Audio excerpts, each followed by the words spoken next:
सवाल यहाँ पे आ रहा था जेपीसी जेपीसी जेपीसी। जनाब, जेपीसी बुलाने का एक प्रक्रिया होता है।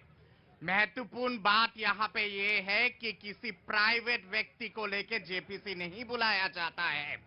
दूसरी बात यहाँ पे ये है कि अगर आप कहते हैं कि माननीय प्रधानमंत्री जी ने फेवरेटिज्म किया है, उसके दलीलें पेश करो तथ्यों के आधार पे, सबूत के आधार पे।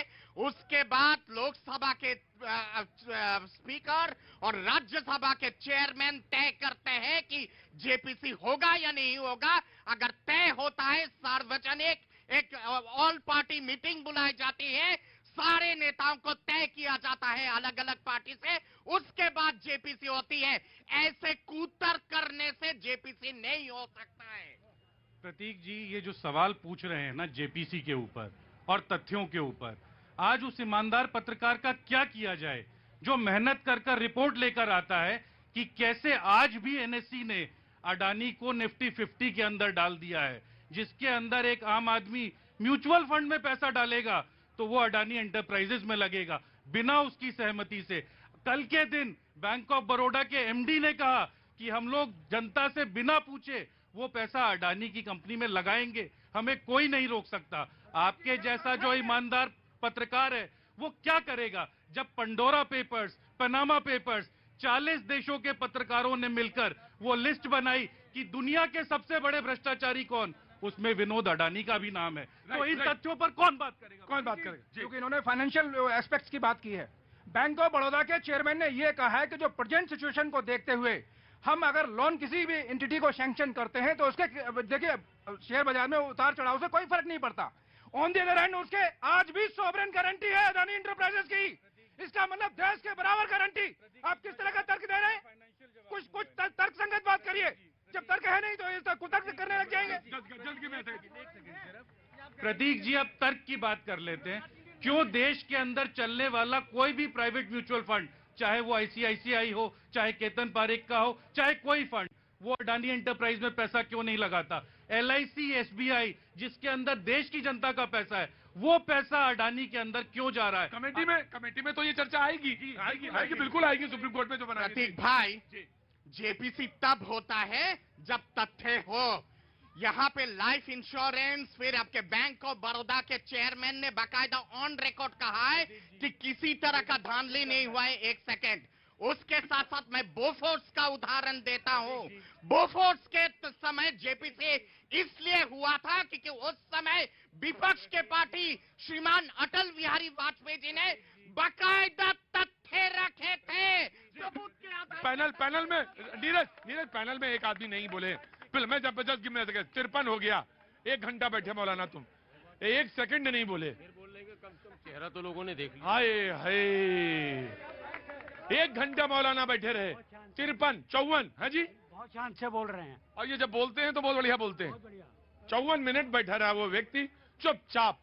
तो साधना तो आप ही नहीं का। जो मुझे बोलना था, हाँ। वो तो आपके उस संगीतकार ने पहले ही बोल दिया। ऐसी वाणी बोलिए, वो जो सुनाया गया कबीर के दो है। दोनों पे लागू होता है, सब जगह नहीं, दोनों पे नहीं, सब पर। हाँ। केवल दो नहीं, तो बहु दलीय व्यवस्था है हमारे यहाँ। हाँ। सब पर लागू होता है और आम जनों पर भी, भारत के लोगों पर लागू होता है। लेकिन दुर्भाग्य से चाहे कपिल सिब्बल जी हो, सलमान खुर्शीद जी हो या पवन खेड़ा जी हो, कपिल सिब्बल, सलमान खुर्शीद या हो पवन खेड़ा, जब जबान खोलेंगे खड़ा होगा बखेड़ा। इसीलिए कांग्रेस के राजनीति में छा रहा है अंधेरा। अगर लाना है सवेरा तो भारत के लोगों के बीच जाकर डालो डेरा।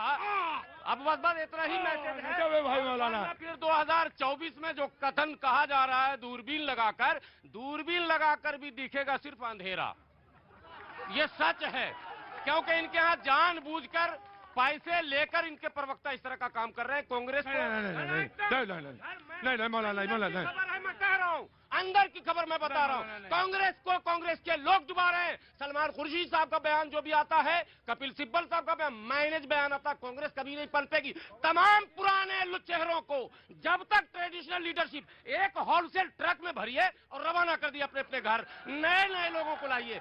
20 से 30 साल के लोगों को लाइए, 18 साल के बाद मतदाता हो रहे हैं ना। आजकल 18-20 साल का लड़का ऐसा ऐसा कारनामा अंजाम दे रहा है ना कि लोग हैरत में पड़ जा रहे हैं, पूरी दुनिया को हैरत में लोग डाल रहे हैं, नौजवान। तो ऐसे नौजवानों को तलाशिए ना भाई, सड़क पर भटक रहा है उसको चुनिए, हीरे मोती को। इनके पास वो टीम भी नहीं है कि हीरे मोती को समझ पाए, ये वही पत्थर लेके बैठे हुए हैं।